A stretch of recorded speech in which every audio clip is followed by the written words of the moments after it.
Let's just reiterate then, we have 3 bushfire emergencies in Queensland and 17 in New South Wales. And as we were talking about, the weather conditions are playing their part here.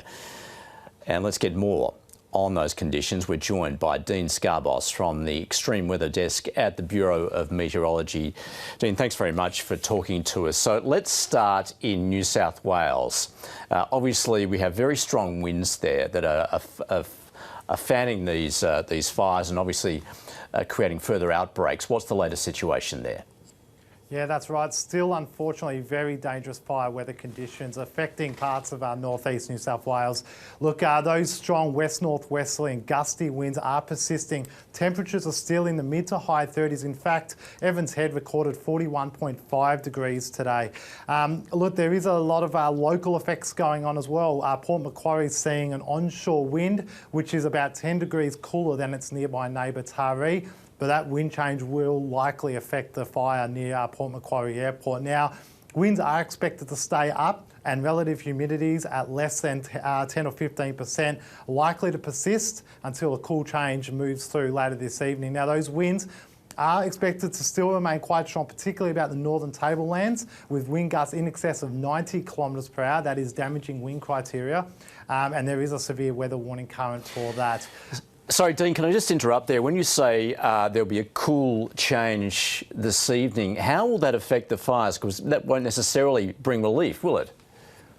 No, that's right. So this change, it's a southerly and cooler change, is likely to be quite vigorous, and that will shift winds sharply to the south to southwest. Winds initially behind the change still quite strong, around about 30 to 40 kilometres per hour with gusts 70 to 80 kilometres per hour. And this is particularly dangerous for fires. It can change fires burning in a direction towards the coast and elongate them and shift them to move towards the north to northeast. And so this is particularly dangerous for anyone in the path of these fires. So given the particularly dangerous situation, please, I urge you to remain vigilant, adhere to advice from emergency service in this unfolding situation. Now, that wind change I spoke of, it's currently moving up the southern coast, expected to impact Sydney over the next couple of hours, around the fire grounds of the mid-north coast later this evening, around about 10 to 12 o'clock tonight, early hours of tomorrow morning across the north coast, then into southeast Queensland tomorrow morning. And so, Dean, can you then talk us through the weather conditions which are forecast into the weekend? Yeah, sure. So conditions will ease behind this cool change into tomorrow. So behind the initial very strong wind change, winds should settle and the humidity will gradually increase while temperatures will gradually decrease in the early hours of the morning. And this should ease fire conditions somewhat. Tomorrow, conditions will be a bit more improved. So temperatures not as high, a little bit more humidity. Winds should ease quite substantially. Now, reduced fire weather conditions are expected all the way through the weekend, but still potentially very high fire dangers. However, fire dangers may be elevated, potentially reaching severe once again Tuesday.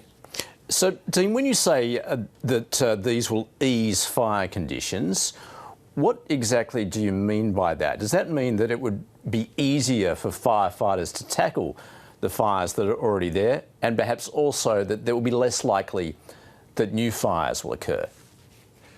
Yeah, potentially. So as temperatures decrease and humidity increases, that generally means the intensity of the fire is less, and usually means that it's a little bit easier for the firefighters to gain control of these fires, and they become less rapidly moving as well as those winds ease throughout the night into tomorrow. So the best chance of bringing some of these fires under control will be over the weekend and into Monday. Now, and you're also talking about the humidity there. Obviously, that's playing a big part too, because it's in single figures at the moment, isn't it? So obviously that, combined with very high fuel loads, are making these fires very intense.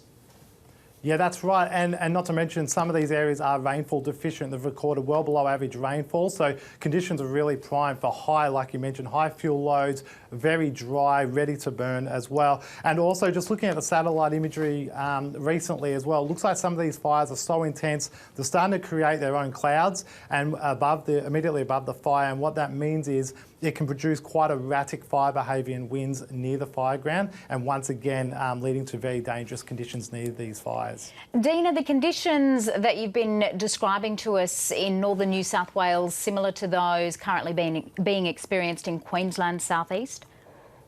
Yeah, very similar. Well above average temperatures have been observed today. Those west-northwesterly winds are gusting and becoming reasonably strong. So elevated fire dangers over southeast Queensland as well. Very similar story. Conditions should ease into tomorrow and over the weekend for southeast Queensland as well. Beyond that, Dean, can you give us a longer range forecast? Given how catastrophic the situation is at the moment, people are obviously concerned that as we're heading into summer, that we could see more and more of this sort of situation. Can you perhaps give us a forecast for the week and how that's likely to affect fire conditions?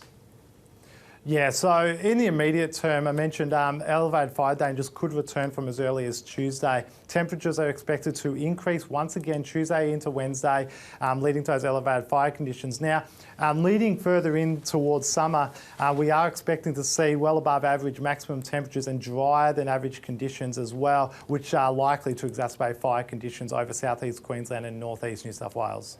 And we've actually just had word that there is a fire that's just begun in Western Australia. I'm sure you're not across that as we speak, but clearly this is not a situation that's confined to the southeast of and east coast of Australia.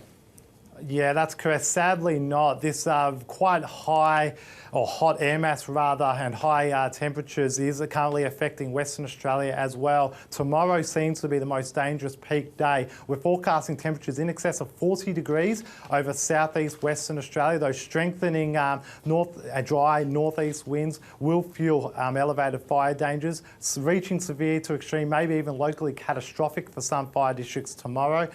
So definitely looking like a pretty serious situation across Western Australia as well for today, tomorrow and potentially across the weekend. Dean, we've just picked out the states where fire is affecting people this afternoon, but it just must be a bit of a generalised picture across the country. Yeah, so it's in contrast, I suppose, over the southeast, we're seeing a series of quite vigorous, strong cold fronts. So Victoria is currently seeing some gusty showers and thunderstorms, even small hail being observed, snow down to 500 metres over Tasmania, about 800 metres above sea level over the eastern ranges of Victoria. Those thunderstorms and localised hail and gusty winds have also brought some raised dust over northwest and north central Victoria and southern New South Wales, and some thunderstorms are currently occurring over southeastern New South Wales near the Victorian border. It's good to have you talking to us, Dean Sgarbossa from the Extreme Weather Desk at the Bureau of Meteorology. Thank you. Thank you.